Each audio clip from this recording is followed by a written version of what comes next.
There's this concept in music theory called an impact point. It's when all the parts raise their intensity into a climactic moment that is crucial to get right when performing. Flubbing that moment completely breaks the flow, but if you get it right, it turns a performance from good to great. Point is, games have that moment too, so let's talk about them. I'll have reached the goal I'm dreaming of.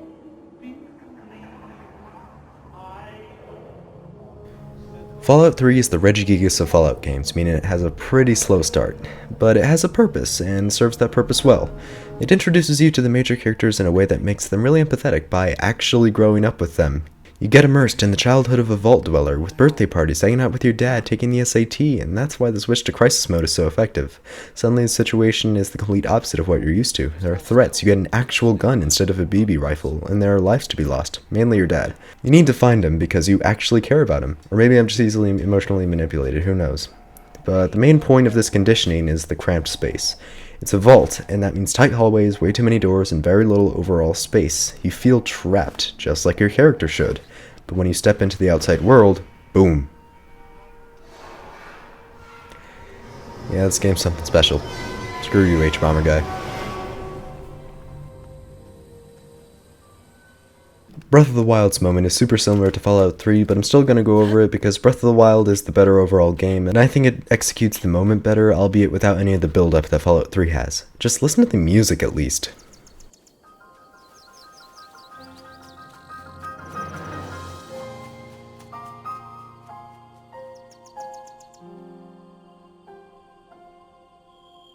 Come on, if you don't want to abandon civilization and live in the wild after that, there's something wrong with you.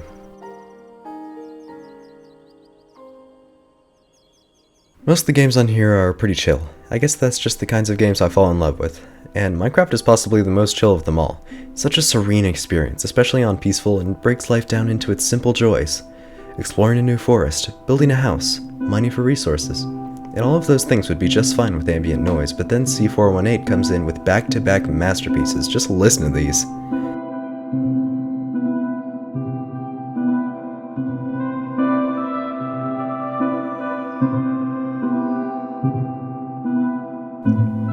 Minecraft is just magical, and I'm so glad it's evolved past the cringe culture it was built around. Ori and the Blind Forest. I know I already talked about this game, and there's a good reason I'm talking about it again. It's really freaking good. Anyway, the first major dungeon of the game is the Ginso Tree, a vertical dungeon with lots of puzzles, platforming, combat, and the bash. The bash is probably one of the most fun abilities in the game. It allows you to just turn any enemy into a trampoline, dramatically increasing your mobility options. Naturally, this new ability is put to use at the top of the Ginso Tree with 3 sections. The leftmost one is more about combat and platforming, the rightmost one is more about puzzle solving, but the center one, that's the impact point. Up until now, you could generally camp out and plan your movements, but now you have to think on your feet, use the bash constantly, time out jumps perfectly, and Naruto run like your life depends on it. Now, this is already fantastic, but what pulls it together, like always, is the music. Not only is it a banger, but it's purposefully timed out to end when you get to the top, at least if you don't die. That didn't happen on my first playthrough, but on my second, you better believe this game squeezed my brain for all the emotion it had.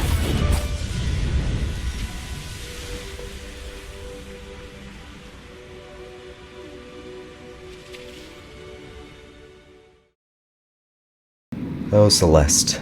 This game has so many small victories, as is the case with all challenging games. Making it to the next room always feels like an accomplishment, but the big impact points come at the chapter endings. This game's soundtrack is mostly chiptune, retro, 16-bit, you know the deal. But when the chapter ends, all of a sudden, that fades out into a soft piano. It's comfort in its purest form. It's not a grand victory, a triumph, it's an exhale. It's the game telling you, you did good, stop and rest for a while, you earned it, champ.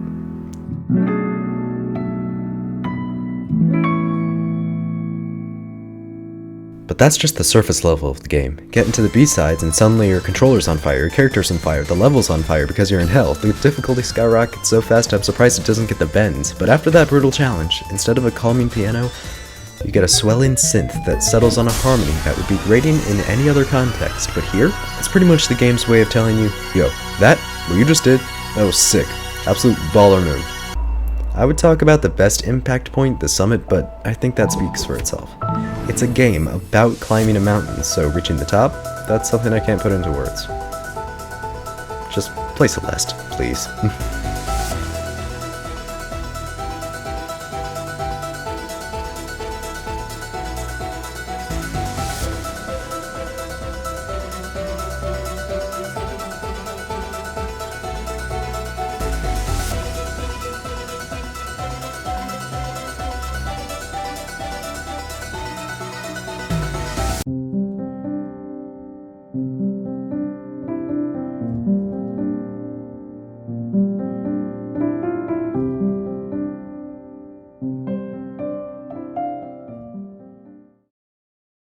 You know, I guess you could call it the Dark Souls of platformers.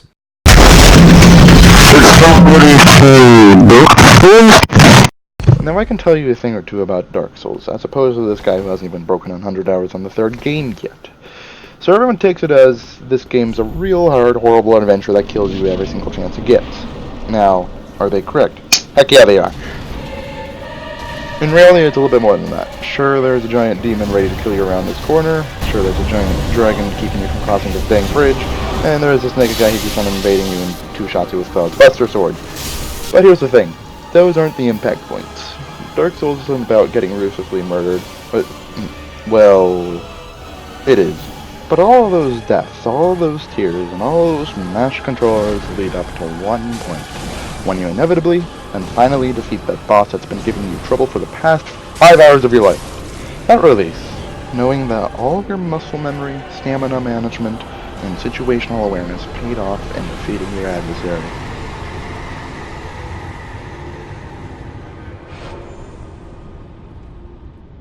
Now, do it again!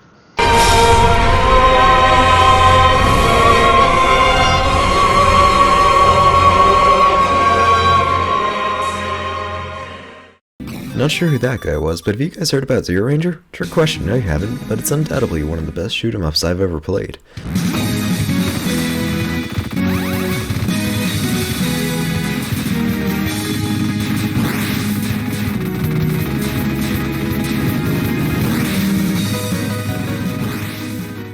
Ultimately, I think it comes down to the presentation. You can see the art for yourself, I don't need to tell you how beautiful that is, but the thing that sets it apart is just how it presents itself as essence of video game. Zero Ranger doesn't waste time with unnecessary stuff like story, characters, realism, it's just a game, with the goal of being fun. And it is. Even the opening cinematic doesn't waste time. Aliens, shoot 'em. I think the best way to describe the gameplay is a dance. A refined bullet hell experience. I think a lot of people would put the impact point at the transformation sequence into the Gundam mech.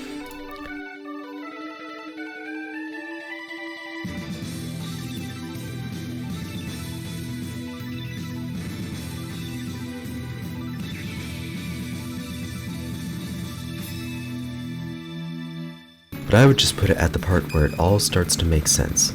You see the patterns more than the individual bullets, visualize the path you need to take to dodge and maximize damage, execute it perfectly, and win. It's a moment where the game design shines through the beautiful presentation and reminds you just how video games can be. Unlike games like No Man's Sky, where the presentation is great but the design is utter trash. Objection! You know how No Man's Sky kind of just flopped in 2016? We all kind of glanced over it as we recognized the fact that there was no gameplay, nothing we wanted was there, and it was just a huge letdown. Well, I'm here to show you a few clips from No Man's Sky now.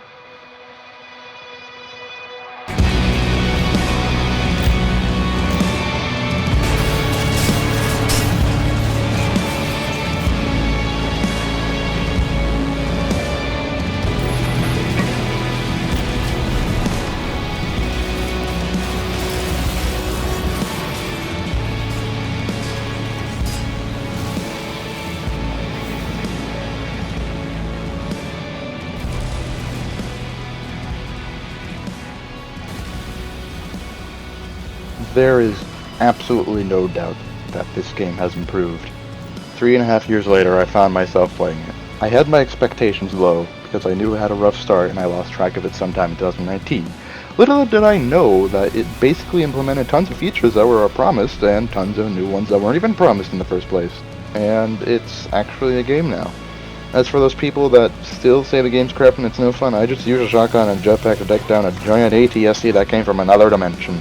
The design is no longer trash. The original gameplay is still there. It's just how you go about doing it. You start out with the regular old mining beam, but then you get yourself the bolt caster, the scatter shot, the pulse splitter, and in space you have your basic photon cannon. But you can get yourself a phase beam, infraknife, accelerator, and positron ejector, and so on. You can get yourself upgrades for each weapon and specialize, allowing you to carve out your own niche in this universe. But it isn't about the combat in this game. Though I can go on for hours about it, the main point is the universe. Take a look at the screen right now. Isn't that just pretty? You can get yourself lost in a future potentially millions of years after our own time, and not have a care in the world. You're by yourself in this galaxy. Trillions of stars, quintillions of planets, all to explore at your leisure. The impact point of this game isn't when you take down a giant space pirate fleet or a wave of sentinels. It's when you sit down and realize that you're just a tiny speck. Now, you see the world your way, and I see the world my way, because seeing myself as an insignificant speck comforts me.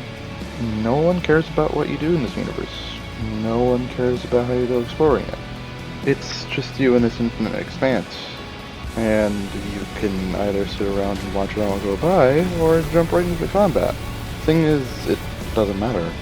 Our lives aren't formed by those moments in action, but the quiet wolves afterwards. Do yourself a favor sometime. Sit down every once in a while. Watch the planets spin in the sky. Listen to the wind in the trees. Feel the grass below you. It's alright to give yourself a break. In fact, it'll likely be the most impactful point of your life.